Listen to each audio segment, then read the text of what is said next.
¿Se acuerdan de este audio? ¡Tía Paola! El famoso Tía Paola. En 2023 se volvió muy viral el TikTok de un niño que decía Tía Paola de una manera muy peculiar. Y muy pronto el audio obtuvo millones de visualizaciones. Y el problema es que algunos usuarios lo utilizaron para agredir a personas afrodescendientes. Este es un ejemplo de cómo un audio inocente fue utilizado como insulto. No, que no hay racismo. Aquí están todos ustedes haciendo un tren con un niño negro. No nos ofenden, gente. Nosotros somos hermosamente negros. Pero ¿saben qué es? Que es de muy cobardes meterse con un niño negro que no puede defenderse. Sí. Para sorpresa de absolutamente nadie, el racismo sigue presente en 2024 y las redes sociales han sido una clara evidencia de ello. Pero también han servido para que creadores y creadoras de contenido nos enseñen la historia que se quiso borrar.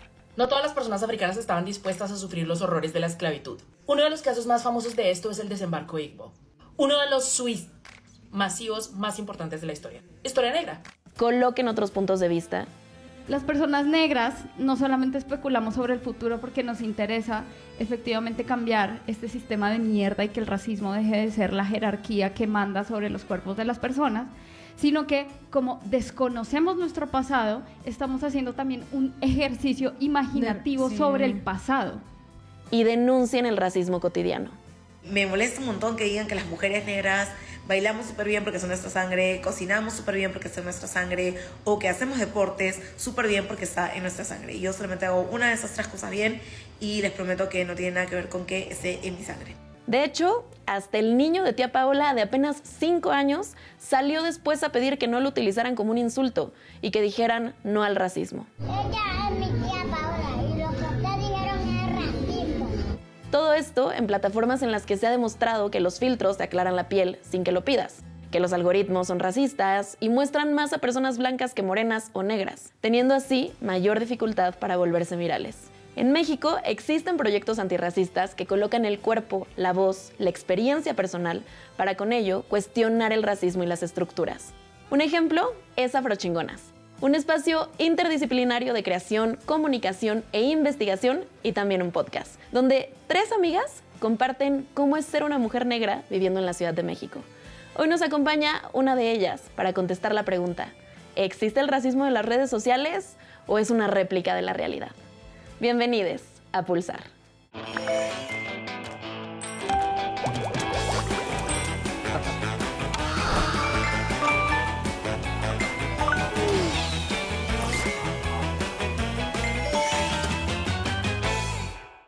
Ya estamos aquí en Pulsar con la famosísima Valeria Angola, una mujer afrochingona, colombiana y mexicana que estudió etnología y danza contemporánea, fue representante de Afroféminas en México y coordinadora de la línea de antirracismos de la maestría en prácticas narrativas de la Universidad del Medio Ambiente. Y también me cuentan por ahí mis fuentes, porque yo hice todo un estudio, como ya saben que Pulsar busca sacar al creador de contenido de su pantalla y traerlo aquí con ustedes. Les pregunté a personas que me dieran un dato curioso de ti. Entonces, se cuenta que Valeria no puede iniciar su día sin tomar el sol. Y en palabras de Scarlett, que es tu informante. Mi informante y también quien forma parte de Afrochingonas, dice: Valeria es como un girasol porque le encanta tomar sol todas las mañanas. Ay, no puedo creerlo, qué hermosa. Está hermosa. Valeria, bienvenida. Muchas gracias por estar aquí con nosotras. Ay, al contrario, gracias a ti por invitarme. Oye, cuéntame algo que no te puede faltar antes de comenzar a grabar o los videos o el podcast o incluso antes de tuitear. Mi pelo. Siempre hago esto. Tas, tas, tas, tas. Y empiezo, porque me gusta alborotarlo. A veces se cae un poco porque ya está largo, entonces se ve como aplastado. Entonces me lo alboroto y esta peinilla es lo máximo. Me encantó. Ya ven, aquí lo tienen en Pulsar, la exclusiva de los creadores de contenido. Y justo, además, o sea, estamos aquí para hablar del racismo en las redes sociales. Ya lanzábamos esta pregunta de, ¿las redes sociales son racistas o son los usuarios los que son racistas? Aranza, ambas respuestas, tanto los usuarios como las plataformas, son racistas, pero hay algo que es súper importante tener en cuenta y es que O sea, estas plataformas no existen por sí solas, no tienen vida, no son autónomas, o sea, están siendo dirigidas por personas y estas personas desafortunadamente pues tienen sesgos racistas que se reproducen pues en el diseño de sus contenidos, de sus dinámicas, de los algoritmos, etcétera. Y pues las personas que consumen también ciertos contenidos y que habitamos las redes sociales pues también tenemos esos sesgos, entonces ambas partes. ¿Y por qué justo si las redes sociales son racistas ya desde sus algoritmos, te parece importante o cómo es que iniciaste creando contenido antirracista? Pues sí, nosotras en Afrochingonas comenzamos a hacer pues como este contenido a raíz de la pandemia. Nosotras trabajábamos desde antes de la pandemia haciendo conversatorios, exposiciones, talleres, hacíamos varias actividades, asistíamos a las marchas también, pero llega la pandemia y pues obviamente todos y todas nos volcamos a las redes sociales. Usábamos el celular muchísimo y decidimos justamente empezar a compartir como todas esas experiencias a través de pues esas herramientas tecnológicas que empezaron a ser muy comunes en la pandemia. Es lo mismo decir, mis ancestros fueron esclavos. Es decir, no, mis ancestros fueron seres humanos, son seres humanos, que fueron esclavizados, o sea, como la implicación que tiene ciertas palabras, ¿no? Cambia el sentido de todo. Sí, porque... Y hay un caso que yo creo que es paradigmático para las personas que creamos contenido y es el caso de George Floyd, el asesinato de George Floyd, pues que desafortunadamente fue televisado en tiempo real prácticamente, digamos que nos llevó a la necesidad de hablar pues de cómo el racismo termina muchas veces en la eliminación de la vida de algunas personas, ¿no? Entonces, sí, yo creo que este caso fue paradigmático para nosotras porque hubo como un interés también en los medios de comunicación, en las empresas, las instituciones educativas, en hablar de este tema. Entonces es un poco como que nos dio más visibilidad. Claro, y es ahí, ya tú me dirás si estoy mal, pero como que ese caso sí marca el inicio, al menos de un movimiento antirracista nuevo, más consolidado. O como en redes sociales, ¿sabes? Okay. Como que creo que sí, lo que te decía, ¿no? O sea, muchas personas, muchos activistas, colectivos, organizaciones, llevábamos tiempo denunciando estas malas prácticas racistas, pero justo a partir de el asesinato de George Floyd es que las redes y los medios de comunicación empiezan a darle más visibilidad a este tema del racismo. Y justo hablando de la historia, en uno de los episodios de Afrochingonas, cuentan que las personas negras todo el tiempo están especulando sobre el pasado, ¿no? Que se desconoce la historia. ¿Hay algún aprendizaje en particular que te haya así volado la cabeza? Sí, sobre este tema recuerdo mucho las palabras de un amigo que justo fue quien me acercó a las prácticas narrativas y él me comentó que en el cerebro sucede prácticamente lo mismo cuando tú recuerdas o cuando tú imaginas algo. Como que la imaginación y la memoria para el cerebro son procesos muy parecidos. Entonces, para nosotras, el hecho de desconocer un poco la historia nos permite un poco ir construyendo ese futuro que queremos para todas y todos.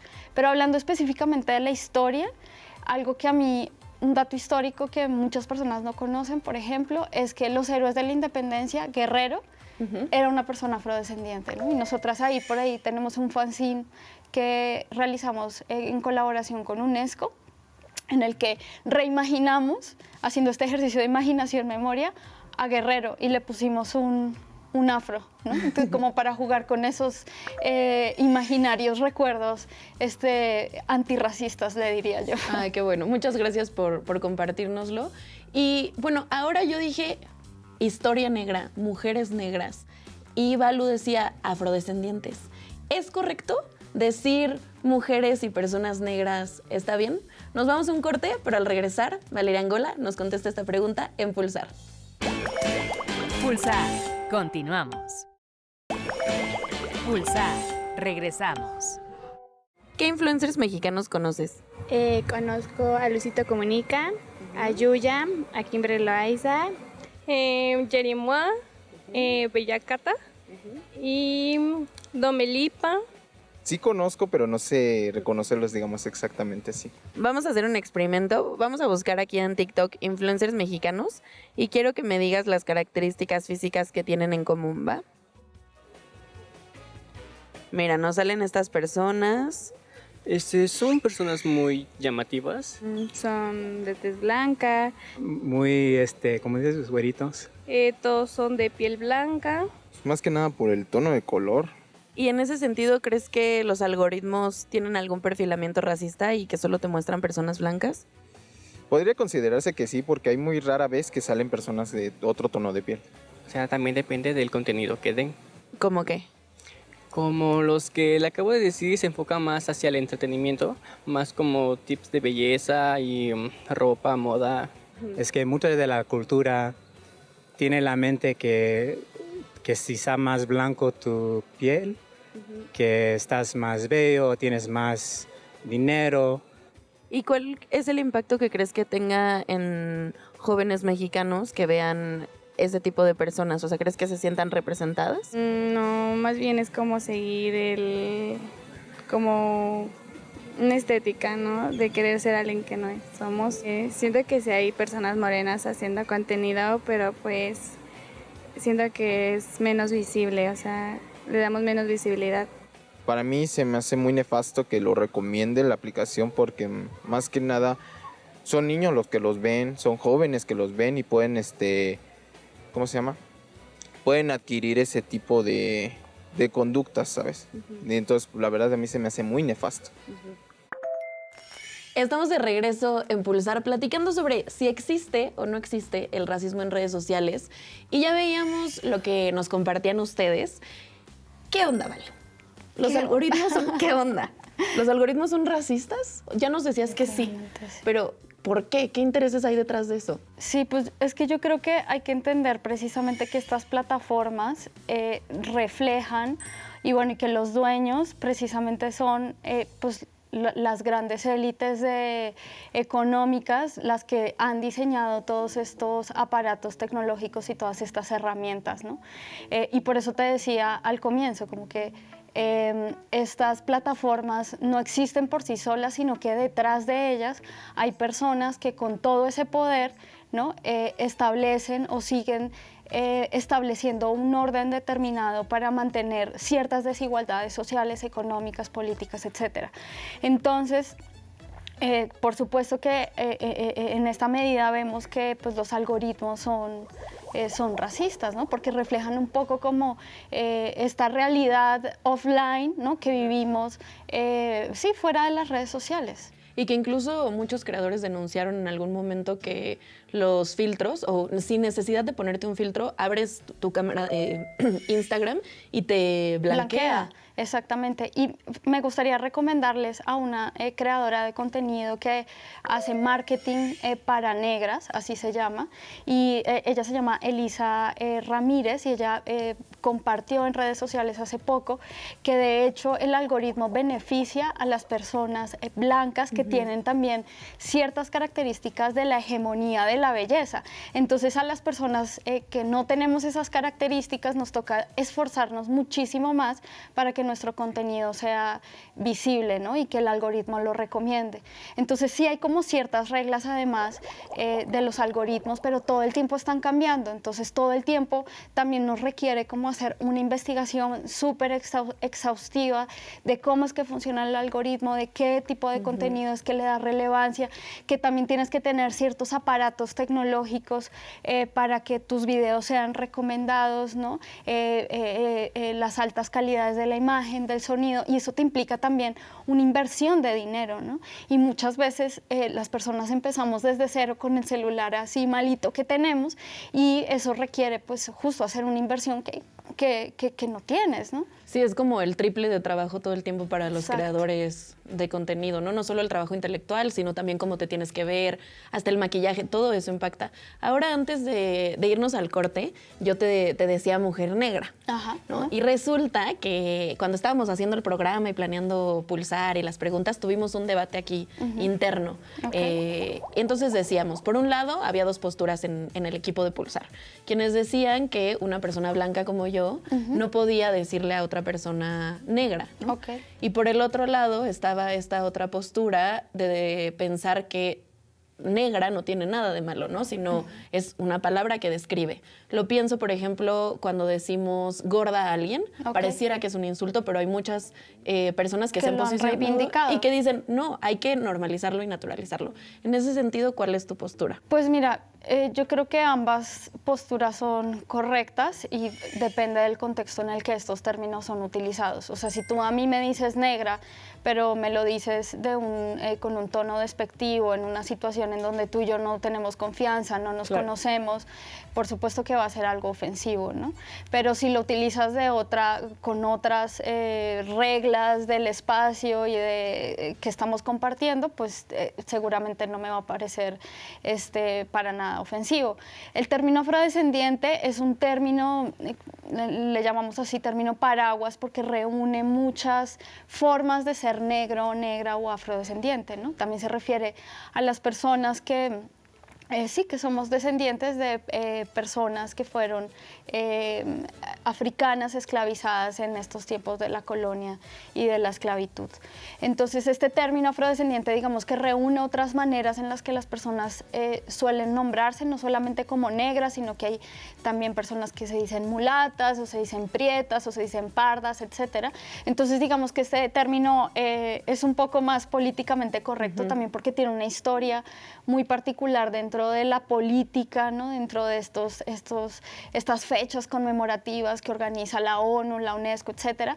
Pero sí, justo reúne como una cantidad de formas de llamarse, ¿no? Pero justo a veces llamarse negra puede ser como muy fuerte para ciertas personas, ¿no? Porque por toda esa carga histórica despectiva que hay del término.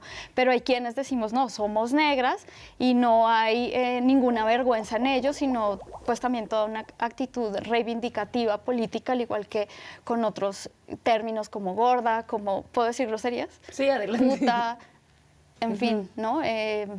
No sé, los que se te ocurra. Sí, siento que es como en el consentimiento, o sea, literal, estas palabras de contexto, situación, cómo te estás sintiendo para poderlas utilizar, sobre todo cuando no perteneces, digamos, como a los grupos afrodescendientes. Valu, muchas gracias por lo que nos has compartido. Ahora nos vamos a un corte, pero justamente al regresar se viene nuestro momento favorito porque Valeria Angola nos va a compartir cuál ha sido su contenido más funado. Así que quédense con nosotras en Pulsar. Uy, soy experta en eso. Pulsar. Continuamos. Pulsar. Regresamos. Estamos de regreso en Pulsar, en esta ocasión platicando sobre racismo en redes con Valeria Angola. Y ahora sí, lo prometido es deuda. ¿Cuál ha sido tu contenido más funado? Pues creo que mi primer tweet viral recibí demasiado hate y además fue el primero, ¿no? O sea, no fue como... Ah, ¿fue tu primer tweet? Mi primer tweet, no, el viral. Ah. O sea, yo tuiteaba así de que, ay, me voy a comer una paleta. Sí, cualquier cosa. Y un día se me ocurrió, yo no era nadie en Twitter, y un día se me ocurrió hablar de La Sirenita. O sea, te estoy hablando del año del caldo, porque soy generación veterana de redes. Y justo escribí de La Sirenita porque se anunciaba que esta actriz negra iba a ser... ¿2017 por ahí? Fue 2018. 18. Y no sabes, tuve 23,000 likes y yo tuve que desinstalar el Twitter del teléfono, o sea, botar el teléfono un rato, así como no lo voy a ver porque realmente me afectó muchísimo. Crecí, pero es que esta es la ambivalencia de las redes, que creces pero a costa de un montón de hate. Entonces eso es lo que me parece más perverso de estas plataformas, ¿no? Cómo creces y cómo te empieza a seguir gente y cómo obtienes como este reconocimiento a raíz de que te llega un montón de odio. Y que no solo es hate que sucede en redes, o sea, al final, como tú dices, tiene repercusiones en tu persona, tanto que decides desinstalar Twitter, por ejemplo. Totalmente. ¿No? Y que ahora es súper maquiavélico. Estaba viendo toda la pelea que tuvieron Yerimoa y Bella Cat, dos cantantes de reggaetón mexicanas, y que al parecer solo fue parte de una estrategia porque saben que el hate lo que hace es que te sube de seguidores. Sí, y bueno, yo creo que eso es una estrategia vieja, ¿no? O sea, sabemos que las celebridades han recurrido a este tipo de discusiones y ¿no? Para subir sus seguidores. Y En este caso, que nos compartías tu contenido más funado, es interesante porque no necesariamente el de otras creadoras y creadores que han estado aquí es el más viral. Ok. En este caso, sí, tu contenido más funado fue el más viral. Sí, creo que sí hay una relación muy directa siempre con eso, ¿no? Siempre hay viralización y hate, ¿no? Al mismo tiempo. Y eso es como lo que a veces nos mantiene en una línea constante de si crear o no crear, porque esas son las consecuencias que pagamos en nuestra salud mental, ¿no? Al hacer contenido. Y pues sí, esto que también las plataformas censuran nuestro contenido porque a veces hablamos de temas políticos, temas sociales, y entonces a ese tipo de temáticas, que es como lo que decían un poco tus entrevistados en la calle, pues no les dan tanta visibilidad porque pues es preferible vender las cosas de marca, de moda, Claro. de belleza, etcétera. ¿Tienes algún contenido del que te arrepientes? No. Yo sí. Eres la primera que nos contesta eso. No, creo que no. Fíjate que a mí me gusta mucho y creo que eso ha conectado con las personas que me siguen, porque tengo seguidores desde esos años del caldo que me han visto tuitear desde el 2018, 2017 hasta hoy en día, que tengo también canal de YouTube, tengo TikTok, yo aquí haciéndome promoción. No, sí, adelante. Igual van a estar apareciendo. Sí, por favor, aquí @ no sé De qué. hecho, hay un QR. Eso, chévere. Sí, justo, a mí me gusta compartirme como en mi proceso, como me gusta compartir tanto mis fortalezas como mis debilidades, como me gusta ser lo más sincera y lo más honesta con la gente, mis preguntas, mis contradicciones, incluso me acuerdo que hubo una época en que tenía muchísimo contenido viral, y empecé a hablar sobre mi corazón roto. Había terminado una relación de muchos años, me habían ghosteado de la peor manera, yo estaba vuelta a M del dolor, y empecé a hablar sobre el corazón roto y solo hablaba de eso, y me acuerdo que tenía 1 like o 2 likes por tweet. Entonces también, pues me gusta vivir ese camino, ¿no? Que no siempre tienes que estar aquí arriba, y me gusta mostrarme como soy. Yo creo que eso conecta con la gente realmente. Sí, eso está muy bueno. Yo lo vi estudiándote justo para la entrevista. Yo nada más conocía pues Afrochingonas y tu trabajo que habías tenido en Afroféminas.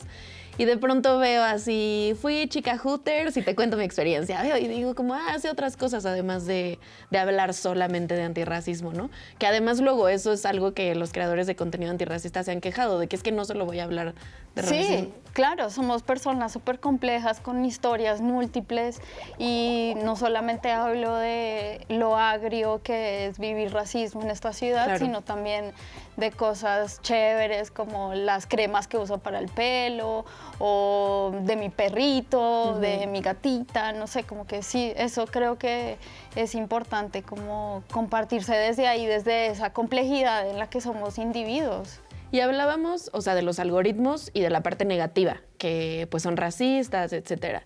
Pero, ¿qué estrategias? O sea, sí, yo pienso, si hay alguien creando esos algoritmos para mostrar menos a las personas negras o afrodescendientes, aprendiendo cosas, seguramente podría ser para el otro lado. O sea, ¿qué estrategias se podrían Claro. implementar para combatir el racismo en sus sistemas? Nosotras, por ejemplo, nos hemos dado cuenta que la colaboración es muy importante. Eso, como que tú me invites a tu programa, luego que yo te invite, que hagamos publicaciones cruzadas, que yo te invite a escuchar tal en nuestro podcast y tú hagas un post. O sea, para nosotras las colaboraciones han sido como el éxito pues para sobrevivir en medio Claro. de estos algoritmos racistas, y inventamos muchas cosas, o sea, nos unimos también a los trends, bailamos, tratamos de estar pues como a la par de lo que marcan las redes sociales y las tendencias, por ejemplo con lo de Palestina, ¿no?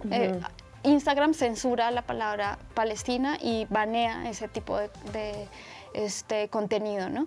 Pero, por ejemplo, el hecho de crear una sandía, la sandía es una forma como de burlar, ¿no? Como de esconder o disfrazar como ciertos significados para darle espacio en la plataforma. Entonces, creo que todo el tiempo estamos como inventando ese tipo de estrategias, ¿no? Como para que el algoritmo no califique nuestro contenido como inapropiado.